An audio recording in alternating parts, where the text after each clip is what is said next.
जय हिंद दोस्तों।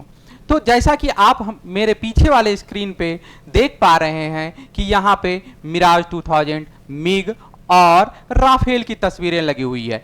ये सारे एयरक्राफ्ट भारत के द्वारा डिफरेंट कंट्रीज से इंपोर्टेड किए गए हैं, आयातित है, जो भारतीय एयरफोर्स के लिए एक रीढ़ का काम करती है, हड्डी का काम करती है।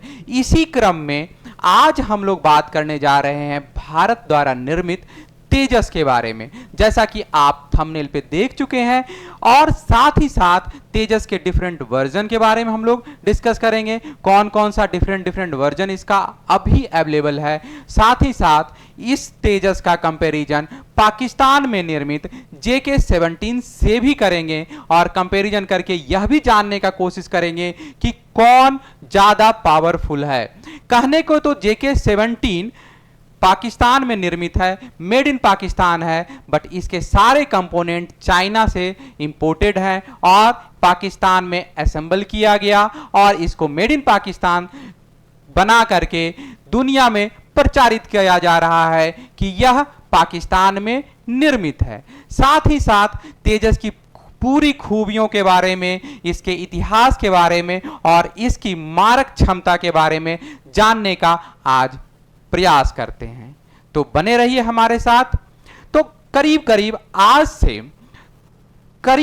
आज से 30 से 40 साल पहले क्या हुआ, 1980 से 85 के दौर में LCA प्रोजेक्ट का निर्माण, LCA प्रोजेक्ट का क्या हुआ, घोषणा किया जाता है। LCA प्रोजेक्ट का को स्टार्ट किया गया। LCA प्रोजेक्ट क्या है कि लाइट कॉम्बैट एयरक्राफ्ट, मतलब भारत में क्या करना है, भारत में ही ऐसे एयरक्राफ्ट का निर्माण किया जाए जो MiG-21, उस समय MiG-21 की संख्या 400 से ज्यादा थी। हमारे इंडिया में क्या था, MiG-21 को इंपोर्ट किया गया था और उस दौरान 1980 से 85 के दौरान 400 से ज्यादा यूनिट MiG-21 का था, जो धीरे धीरे 90s में जाकर के क्या हो रहे थे, वो बर्बाद हो रहे थे या ऑब्सोलीट हो रहे थे या पुराने होते जा रहे थे। इसी MiG-21 को रिप्लेस करने के लिए लाइट कॉम्बैट एयरक्राफ्ट प्रोजेक्ट का क्या किया गया, शुभारंभ किया गया। और इसी कड़ी में क्या हुआ कि LCA का आधिकारिक नाम 2003 में अटल बिहारी वाजपेयी ने 4 मई 2003 को क्या किया, उन्होंने घोषणा की कि लाइट कॉम्बैट एयरक्राफ्ट का नाम आज से तेजस जाना जाएगा। और तेजस क्या है, तो ये है हमारा भारत निर्मित तेजस लाइट कॉम्बैट एयरक्राफ्ट, जिसका नाम प्रधानमंत्री, उस समय के तात्कालिक प्रधानमंत्री अटल बिहारी वाजपेयी ने इसका नाम क्या रखा, तेजस। इससे पहले क्या था, इसका नाम लाइट कॉम्बैट एयरक्राफ्ट, जिस प्रोजेक्ट का नाम था उससे बन के निकल रहा है हमारा तेजस। और तेजस का निर्माण HAL और ADA के द्वारा किया गया। HAL के बारे में जानते हैं। HAL क्या है, हिंदुस्तान एरोनॉटिकल लिमिटेड, ये भी इंडियन कंपनी है और एरोनॉटिकल डेवलपमेंट एजेंसी के द्वारा किया गया। साथ ही साथ एक फेमस एजेंसी DRDO, जिसका नाम आपने बखूबी सुना होगा, इसका डिजाइन DRDO के द्वारा किया गया है। और तेजस का डिजाइन किसने किया, DRDO के। और साथ ही साथ यह भी जानिए कि हाल ही में HAL ने एक नई असेंबली लाइन शुरू की है, जिससे क्या हो जाएगा, इसका प्रोडक्शन कैपेसिटी 16 से बढ़ करके अब 24 हो जाएगा। किसका, अब जो तेजस का निर्माण 16 यूनिट बन रहा था, अब 24 यूनिट बनकर के तैयार हो जाएगा। साथ ही साथ इस जो लाइट कॉम्बैट एयरक्राफ्ट है तेजस है, इसका यूज इंडियन एयरफोर्स के द्वारा ऑलरेडी किया जा रहा है। और यह 2016 से ही तेजस का इस्तेमाल भारतीय वायुसेना द्वारा ऑलरेडी किया जा रहा है। जिसमें से क्या है कि 2016 में देखिए नाम कितना बढ़िया है, 2016 में एक यूनिट 45 तेजस फ्लाइंग ड्रैगन, क्या है, तेजस फ्लाइंग ड्रैगन 2016 से 5 तेजस ड्रैगन का यूज 2016 से किया जा रहा है। और मई 2020 से 18 तेजस फ्लाइंग बुलेट का। और ये दोनों यूनिट कहां है, हमारे तमिलनाडु के सुलूर में। सुलूर में क्या है, सुलूर में हमारा ये यूनिट क्या है, काम कर रहा है। सुलूर कहां है, तमिलनाडु में। तमिलनाडु के सुलूर में ऑलरेडी ये क्या हो रहा है, यूज किया जा रहा है। कहां, तमिलनाडु के सुलूर में 2 यूनिट ऑलरेडी वर्क कर रहा है। ठीक है, साथ ही साथ क्या है कि तेजस के 2-3 वेरिएंट अभी क्या है, ऑलरेडी क्या है कि मार्क 1 है, मार्क 2 और उसके बीच में MK1A। तो अभी तेजस का जो लेटेस्ट वर्जन है वह MK1A यूज में है, जो पिछले वेरिएंट मार्क 1 से बहुत ही ज्यादा कैपेबल है। मार्क 1 वर्जन में 40 मेजर और माइनर चेंजेस को क्या क्या है, तो पहले हम लोग जानते हैं कि क्या क्या हो गया। पहला हो गया मार्क 1 एंड फिर क्या है 1A एंड देन फिर क्या है 2, मार्क 1, मार्क 1A और मार्क 2। तो मार्क 1A को क्या किया गया है, अपग्रेड करके मार्क 1A किया गया है। इसमें 40 to 45 क्या किए गए, मेजर चेंजेस किए गए हैं और मेजर चेंजेस कर करके इसको क्या किया गया है 4.5 जनरेशन का, समझिएगा टेक्निकल है थोड़ा सा, 4.5 जनरेशन का एयरक्राफ्ट बनाया गया है, फाइटर एयरक्राफ्ट बनाया गया है। MK1 का इस्तेमाल अब मरीन ड्राइव ऑपरेशन में भी किया जाता है। मरीन ड्राइव ऑपरेशन मतलब भारतीय नौसेना के द्वारा भी किया जाता है। क्यों, क्योंकि ये तेजस का निर्माण ही मल्टी रोल एक्टिविटी को परफॉर्म करने के लिए किया गया था। MK1 में इलेक्ट्रॉनिक स्कैंड एरे रडार लगा हुआ है। इलेक्ट्रॉनिक स्कैंड एरे रडार का काम क्या है कि यह जो है air to air, air to क्या हो सकता है, एयर टू लैंड और एयर टू वाटर में इजीली क्या करता है, स्कैन कर सकता है। और जैमिंग रेंज भी इसका क्या किया गया, बढ़ाया गया है, साथ ही साथ फास्टर टर्न अराउंड दिया गया है। तो अब हम लोग जानते हैं इस तेजस के बारे में पूरा डिटेल फीचर्स कि तेजस का पूरा डिटेल फीचर क्या है। तो समझिएगा कि ये जो है हमारा ये तेजस ही है और तेजस के इस फीचर्स के बारे में हम लोग क्या करेंगे, आज हम लोग डिस्कस करने जा रहे हैं इस तेजस के फीचर के बारे में। तो सबसे पहला देखिए क्या है कि smallest and lightest aircraft in its class, मतलब सबसे छोटा, इस कैटेगरी का सबसे क्या है स्मॉलेस्ट और सबसे हल्का एयरक्राफ्ट कौन सा है, हमारा भारत में निर्मित तेजस है। दूसरा पॉइंट है एक्सलेंट फ्लाइट सेफ्टी रिकॉर्ड, मतलब कि अब तक के जितने भी रिकॉर्ड हैं उसमें उसका कंपैरिजन अगर तेजस के साथ किया जाता है, अगर LCA लाइट कॉम्बैट एयरक्राफ्ट जो भारत में निर्मित तेजस है उसका flight record, flight safety record देखा जाता है, तो उसका जो रेशियो निकल करके आता है उसमें सबसे सेफेस्ट क्या है, हमारा ये तेजस है। आए दिन आप न्यूज में सुनते रहते होंगे कि आज ये मिग क्रैश कर गया, आज ये क्रैश कर गया, ये फाइटर एयरक्राफ्ट क्रैश कर गया, बट उसके कंपैरिजन में हमारा तेजस बहुत ही ज्यादा सुरक्षित है। कंपोनेंट टेललेस डेल्टा, मतलब जो इसका विंग है वो डेल्टा साइज का है।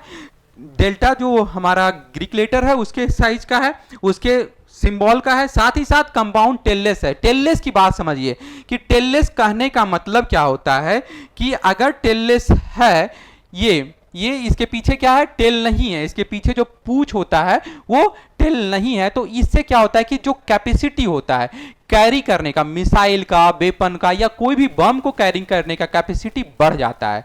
तो इसीलिए इसमें क्या है, पूंछ नहीं है, टेललेस डिजाइन है।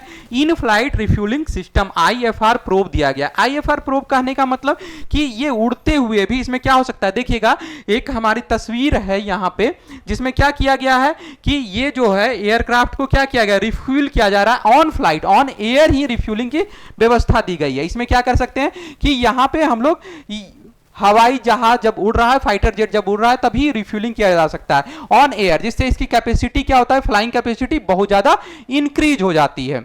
उसके बाद है open architecture based mission computer, इसका जो बात हो रहा है यानी कि ओपन कंप्यूटर है, यानी इसको बाद में अपग्रेड किया जा सकता है, उस सॉफ्टवेयर को अपग्रेड करने की सुविधा दी गई है। उसके बाद है तीसरा या हाँ ठीक है quadruplex redundant fly by wire, ये जो है JK-17 जो चाइना मेड है या पाकिस्तान मेड है वो 3rd जनरेशन का ये इन wire fly by wire system या टेक्नोलॉजी को यूज कर रहा है। अभी हमारा क्या है, क्वाड्रुप्लेक्स है। क्वाड्रुप्लेक्स जो हमारा सिस्टम आ गया, उससे क्या हो जाता है कि जो ये फ्लाइंग का कर्विंग कैपेसिटी है वो बहुत ही कम एंगल में क्या कर सकता है, मूवमेंट कर सकता है और हाई एंगल का एल्टीट्यूड बना करके वो अटैक कर सकता है। ये बहुत ही बड़ी खूबी है इसके तेजस के लिए। ऐसा रडार ऐसा रडार, यानी यह जो रडार है वो इलेक्ट्रॉनिक स्कैंड रडार है जो क्या कर सकता है, एक साथ मल्टीपल सिग्नल भेज सकता है, मल्टीपल सिग्नल एक ही साथ भेज सकता है, जिससे क्या कर सकता है कि यह जो एरे बन रहा है वो ट्रैक करता है air to air, air to ground और air to water easily scan करने के में क्या करता है, सहायता प्रदान करता है या इजीली स्कैन कर सकता है। यूजुअली क्या होता है कि अगर एयरक्राफ्ट क्या होते हैं कि जब भी एयरक्राफ्ट मूव करते हैं तो एक एयरक्राफ्ट एक साथ मूव नहीं करता, मल्टीपल एयरक्राफ्ट एक साथ मूव करते हैं और स्कैनर क्या करता है कि उसको स्कैन नहीं कर पाता है। जो भी रडार लगे होते हैं वो सिर्फ एक पॉइंट बताता है कि यहां पे एयरक्राफ्ट फ्लाई कर रहा है, लेकिन कितने एयरक्राफ्ट हैं वो नहीं बता पाता है। तो ये सारी खूबियां क्या है कि ये इजीली मल्टीपल क्या कर रहा है, मल्टीपल सिग्नल एक साथ भेज रहा है, जिससे क्या इजीली क्या हो जाएगा, पता लगा जाएगा। Variety of weapon, variety of weapon कहने का मतलब क्या है कि इसमें मल्टीपल हार्ड पॉइंट लगे हुए हैं। आप जैसा कि यहां पे देख पा रहे हैं, देखिए मल्टीपल हार्ड पॉइंट्स हैं, ठीक है। और ये जो हार्ड पॉइंट है इसमें क्या हो सकता है कि किसी भी तरह के मिसाइल को, वेपन को और बम को क्या कर सकते हैं, कैरी आसानी से तेजस कर सकता है। जैसे कि तेजस में कितने 9 हार्ड पॉइंट्स हैं, ये जो है 9 हार्ड पॉइंट है जो बीवीआर या डब्ल्यूवीआर किसी भी कैटेगरी के मिसाइल को या बम को कैरी करने में आसानी से कैरी कर सकता है, ठीक है। तो ये रहा तेजस का क्या, ये सारी खूबियां हैं, ये सारी खूबियां हैं। और जो तेजस का जो वेरिएंट आने वाला है, तेजस का जो वेरिएंट आएगा मार्क 2, उसमें 11 हार्ड पॉइंट है। अभी कितने बात वो कर रहे थे, 8 to 9 हार्ड पॉइंट्स इसमें है इस वेरिएंट में, और अभी जो आएगा उसमें 11 हार्ड पॉइंट होंगे। और जो भी ये जनरेशन होगा मार्क 2 जो होगा वो 5th जनरेशन का होगा। अभी क्या था 4.5 जनरेशन का है मार्क 1A। अभी क्या होगा कि ये मार्क 2 जो होगा वो 5th जनरेशन का होगा और इसमें क्या होगा, जी का एडवांस जनरेशन का F414 क्या इंजन लगा हुआ है। तो चलिए अभी हम कंपैरिजन करेंगे तेजस मार्क 1 या 1A का किसके साथ, मार्क 2 का, जिसके बारे में अभी हम लोग बात कर रहे थे कि मार्क 2 जो है वो आने वाला है, वो नेक्स्ट जनरेशन का जो आएगा वो ये मार्क 2 है। और ये अभी जो प्रेजेंट है मार्क 1A है, ये 4.5 जनरेशन का है और ये 5th जनरेशन की टेक्नोलॉजी के साथ क्या हुआ है, मार्केट में आया है। और ये इतना ज्यादा एडवांस हो जाएगा कि इसके सामने राफेल भी नहीं टिकेगा, राफेल से भी बहुत ज्यादा एडवांस क्या हो जाएगा हमारा तेजस मार्क 2। तो हम लोग इसको किसके लिए रिप्लेसमेंट कर रहे थे, मिग के लिए रिप्लेसमेंट कर रहे थे, और हमारा क्या हो जाएगा अभी राफेल से भी ज्यादा पावरफुल हो जाएगा। तो अभी रिसेंटली हम लोग राफेल को क्या किए हैं, इंपोर्ट किए हैं, ठीक है। चलिए देखते हैं, लेंथ 13.2 मीटर, अभी 14.6, विड्थ 8.2 8.5, चलिए हाइट 4.4 4.86। अब आगे जो है सबसे मैक्स टेक ऑफ मास, मतलब अभी 13,500 किलोग्राम के कैपेसिटी को क्या कर सकता था, कैरी कर सकता था। मार्क 2 कितना कैरी कर पाएगा, 17,500 केजी को। मतलब समझिए कि इतना ज्यादा कैपेसिटी इसका इंक्रीज हो गया, मतलब मिसाइल को कैरी करने की कैपेसिटी बढ़ गई, यानी ज्यादा से ज्यादा मिसाइल बॉम्ब ये सब को ले जाकर के वो क्या कर सकता है, कहीं भी टारगेट को हिट कर सकता है। इंजन की बात कर रहे थे, ये जो है लेटेस्ट जनरेशन का इंजन F414 यहां पे क्या किया जा रहा है, यूज किया जा रहा है, GE का है। और ये सारा इंजन थ्रस्ट का कैपेसिटी भी बढ़ रहा है। और ये देखिए एक्सपेक्टेड रिप्लेसमेंट किसका था, MiG-21 का रिप्लेसमेंट था। अब जो है जाकर के ये किसका रिप्लेसमेंट था, MiG-21 का। अब जाकर के ये जो मार्क 2 वर्जन आया है वो किसको रिप्लेस करेगा, जगुआर को भी रिप्लेस कर दे सकता है, मिराज को भी और MiG-29 को। तो इंडिया के पास जो ये 3-4 एयरक्राफ्ट है उसको आसानी से रिप्लेस करेगा। और रिप्लेस करने की खूबी क्या है कि ये भारत निर्मित है, तो हमारा कॉस्ट भी सेविंग होगा और पावरफुल वेपन इंडिया निर्मित ही मिल जाएगा, ठीक है। तो ये मैक्स स्पीड कितना है, 1.6 मैक, समझ रहे हैं, 1960 किलोमीटर पर आवर। अभी बढ़ करके कितना हो गया, सीधा 2385 किलोमीटर, यानी 2400 करीब 2400 किलोमीटर बढ़ गया, किलोमीटर का पर आवर हो गया। अब इसका सीलिंग कैपेसिटी 50,000 था, अभी क्या हो जाएगा 56,758 हो जाएगा, ठीक है। तो ये हमारा कंपैरिजन था किसका, मार्क 1 और किसके साथ, मार्क 2 के साथ।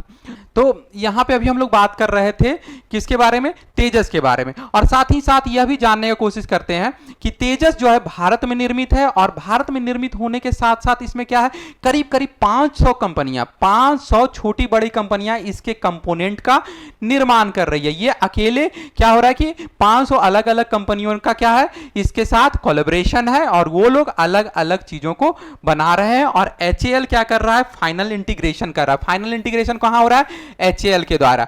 DRDO क्या किया था, डिजाइन किसका है, DRDO का, और HAL में इंटीग्रेशन हो रहा है। तो देखिए ये फ्रंट फ्यूजलेज है जो कहां बन रहा है, ये सब देखिए फ्रंट फ्यूजलेज, जैसे ये फ्रंट कलर मैच कराते हैं, फ्रंट फ्यूजलेज ये वाला हो गया। फ्रंट फ्यूजलेज कहां बना रहा है, डायनामिक टेक्नोलॉजी बैंगलोर। इसी तरह से बहुत सारी टेक्नोलॉजीज हैं, बहुत सारी कंपनियां हैं जो क्या कर रही है, इसके अलग अलग कंपोनेंट को बना रही है। जैसे डेल्टा जो विंग्स है उसको अलग कंपनी बना रही है, टेल को अलग कंपनी बना रही है, मिडल सेक्शन को अलग कंपनी बना रही है, और विंग्स को अलग कंपनी बना रही है, और फाइनल इंटीग्रेशन कहां हो रहा है, HAL का। तो कुल मिलाकर के यह पूर्णतः स्वदेशी है। आइए अब आगे हम लोग डिस्कस करते हैं किसके बारे में, इसका कंपैरिजन करते हैं किसके बारे में, पाकिस्तान जो बनाया है उसके साथ करते हैं। तो ये हमारा पाकिस्तान का है क्या, JK-17, और ये हमारा तेजस। तो समझिएगा कि कहने को तो क्या बोल रहे हैं, बार बार हम लोग क्या डिस्कस कर रहे हैं, कहने को पाकिस्तान निर्मित है, लेकिन ज्यादातर कंपोनेंट क्या है, एक्सपोर्टेड है। तो एक तरह से बोला जाए कि चाइना मेड को क्या कर रहे हैं ये लोग, पाकिस्तान मेड बोल करके क्या कर रहे हैं, दिखा रहे हैं। ठीक है, तेजस के पास 8 हार्ड पॉइंट है, 8 से 9 हार्ड पॉइंट है, और JK-17 के पास सिर्फ और सिर्फ 7 हार्ड पॉइंट है। कितने हार्ड पॉइंट है, सबसे पहले बात करते हैं तो किसकी बात करते हैं, हार्ड पॉइंट की। ठीक है, सबसे पहला बात हो गया हार्ड पॉइंट का। तो हार्ड पॉइंट इसके पास कितना है, 7। तेजस के पास कितना है हार्ड पॉइंट, तो 8 से 9 हार्ड पॉइंट है। समझ रहे हैं हार्ड पॉइंट क्या होता है, कि हार्ड पॉइंट किसी भी मिसाइल, बम और क्या चीज को, ये जितने भी एम्यूनिशन चीज है उसको जो है वो कैरिंग कैपेसिटी कहलाता है। अब क्या हो गया कि इसके पास 7 है, तो ऑब्वियस सी बात है कम है। चलिए आगे देखते हैं कि तेजस जो है, ये जो bomb capacity, carrying capacity, missile carrying capacity, वो किसी भी कंट्री का मिसाइल या बम को कैरी कर सकता है, चाहे वो इजराइल का हो, रसिया का हो, फ्रेंच का हो, किसी भी कंट्री का वेपन कैरी कर सकता है। लेकिन JF-17 सिर्फ और सिर्फ चाइनीज मेड वेपन्स को कैरी कर पाएगा। ठीक है, तेजस का सर्विस लाइफ साइकिल 30 ईयर्स, इसका कितना 30 ईयर्स, इसका 25 ईयर्स। सोचिए 5 साल ऐसे ही कम गया। ठीक है, और जो इसका टारगेटिंग एक्यूरेसी है किसका, JK-17 का जो टारगेटिंग एक्यूरेसी है वो बहुत ही कम है। इसमें तुर्की मेड क्या लगा हुआ है, रडार लगा हुआ है। जबकि इस इंडिया का जो तेजस है उसमें क्या लगा हुआ है, इजराइल का लाइटनिंग टारगेटिंग पॉड है। लाइटनिंग टारगेटिंग पॉड इसी का यूज क्या कर रहे हैं, जो तुर्की में सॉरी इजराइल मेड है उसी का यूज USA भी कर रहा है, रसिया भी कर रहा है, मतलब जितनी कंट्रीज हैं, फ्रांस सब इसी का तुर्की मेड लाइटनिंग टारगेटिंग पॉड का यूज कर रहा है। ठीक है, तो हम लोग किसका कंपैरिजन कर रहे हैं, पाकिस्तान वाला निर्मित JK-17 और इंडिया मेड तेजस का क्या कर रहे हैं, कंपैरिजन कर रहे हैं। ठीक है, तो अभी तक हम क्या क्या देखे, हार्ड पॉइंट देखे, उसके बाद क्या देखे, कौन कौन टाइप का मिसाइल ये कैरी कर पा रहा है, और दूसरा सर्विस लाइफ देखे। अब आगे बात करते हैं स्टील्थ कैपेसिटी की। स्टील्थ कैपेसिटी मतलब ये हो गया stealth capacity, STEALTH। Stealth capacity क्या होता है कि एयरक्राफ्ट पर्टिकुलर क्या होता है, किसी एक पर्टिकुलर टेक्नोलॉजी, एक ऐसा मिलिट्री टेक्नोलॉजी जिसमें क्या होता है कि एयरक्राफ्ट या रडार से इसको, एयरक्राफ्ट को रडार से छिपाने में मदद करता है। तेजस का स्टील्थ कैपेसिटी बहुत ही ज्यादा है, ये इजिली रडार से ये पता नहीं लग पाएगा, रडार इसको आइडेंटिफाई नहीं कर पाएगा। और ये जो है JK-17 जो है, जो मटेरियल इसका यूज किया गया है ऊपर में, जो स्टील्थ कैपेसिटी है उसका कम है। सॉरी, उससे क्या हो जाएगा कि इसको इजिली आइडेंटिफाई कर सकता है। और इसके पास क्या है, हमारे तेजस के पास स्टील्थ कैपेसिटी बहुत ही ज्यादा पावरफुल है, जो क्या होता है, एक सेफ्टी मैकेनिज्म को प्रोवाइड कर रहा है। अब आगे बात करते हैं, ये तो हमारा क्या हो गया तेजस और JK-17 का। तो हाल ही में नहीं, कुछ ही साल पहले की बात होगी, आपको अभिनंदन वर्धमान याद होंगे। कौन, अभिनंदन वर्धमान, जिनके पास क्या था, वो क्या किए थे, एक पुराना एयरक्राफ्ट था MiG-21, किनके पास, अभिनंदन के पास।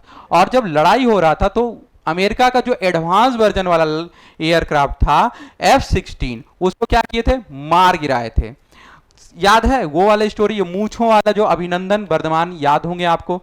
और तो ये पायलट के ऑपरेशन पे, पायलट का जो कैपेसिटी होता है उसके भी कैपेसिटी पे इसका क्या रहता है कि कितना घातक हो सकता है, कैसे चलाना है, कैसे ऑपरेट करना है, वो उस पे भी सक्षम होता है जो उसको एयरक्राफ्ट को उड़ा रहे हैं, जो पायलट हैं। तो भारत का तो नाम ऐसे भी क्या है, पॉपुलर है।